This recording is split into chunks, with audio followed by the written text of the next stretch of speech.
Hey everybody, this is Jen from ScanNCut Jam Sessions and ScanNCut Canvas and SCAL Help on Facebook.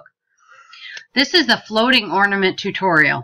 Okay, I have my regular round clear ornaments. Mine are plastic so they don't get broken.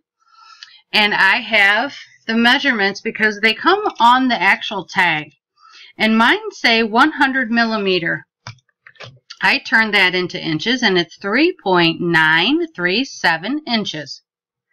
Well, I need that because I need to make a template, all right?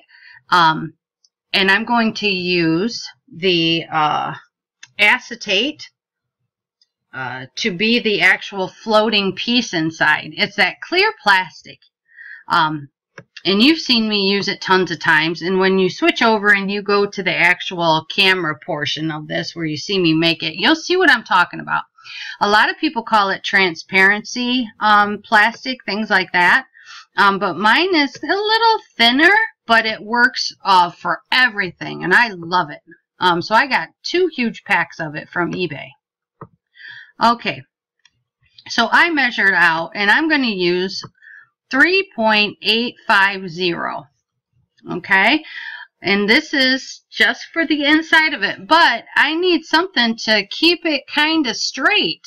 All right, so I'm going to add a tab portion at the top, but I needed to measure it, so I measured. I'm going to have it come up about 1/4 of an inch, and I'm going to measure it now to see how wide it should be. It should be probably about 3/4 of an inch wide. So, what should I pick? Well, it doesn't really matter. Let's just pick this. Let's see. Wide. There we go. 3/4 of an inch wide.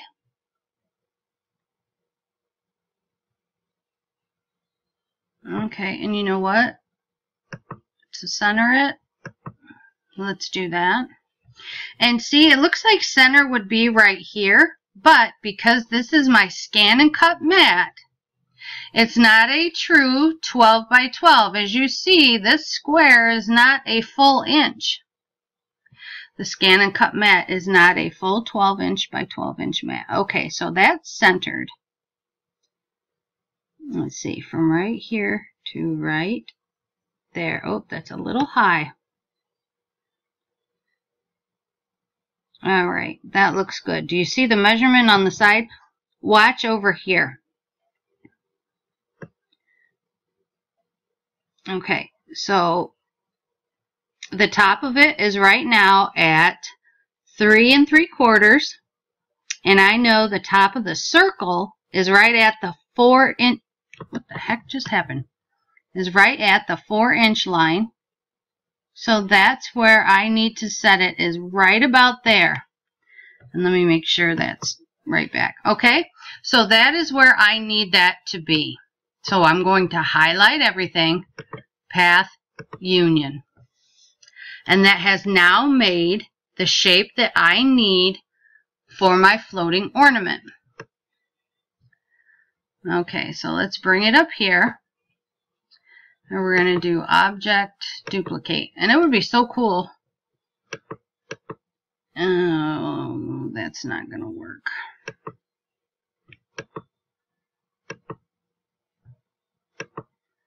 Let's see if we can sneak one in here.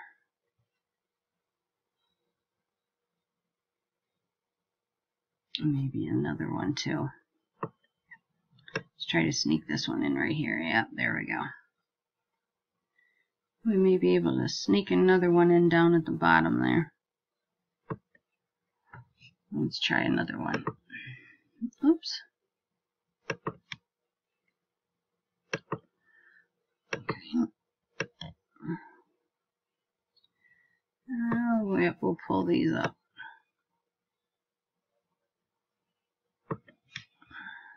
Use your little nudge buttons. I'm not sure. That might be okay. Oops. Yeah, that one's okay.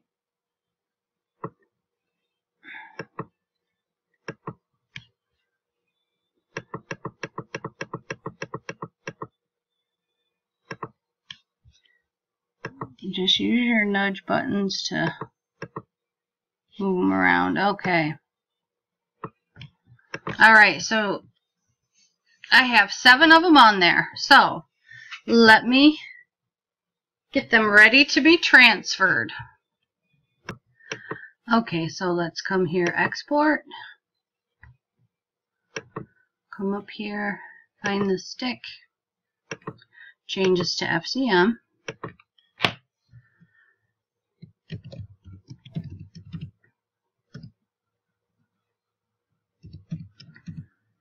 I'll do a floating 4-inch. Okay, so now that one's done. You can do the same for whatever other size you have. So you find it, increase the size. I have another purple one that is 80 millimeters, which is 3.149, so 3.15. Oops.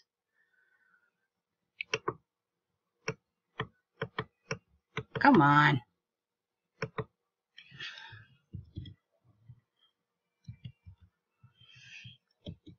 Okay, so let's center that to the page.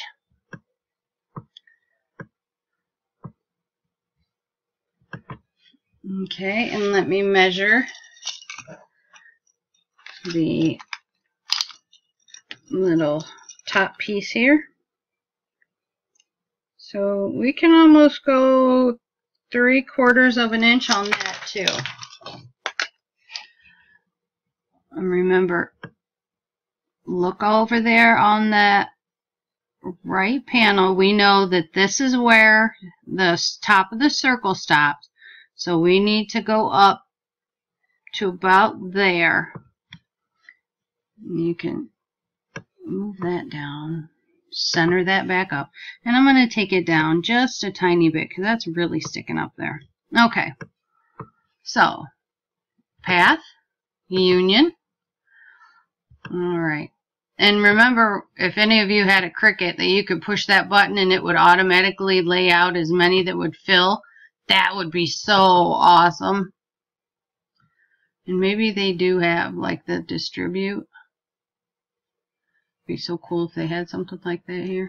I've never really explored that far. Come on. Okay, looks like we'll get 9 on this page.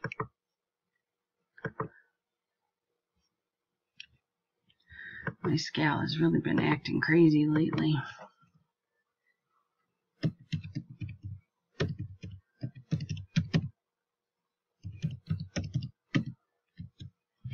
Okay, so now we're ready to head on over to our cutter.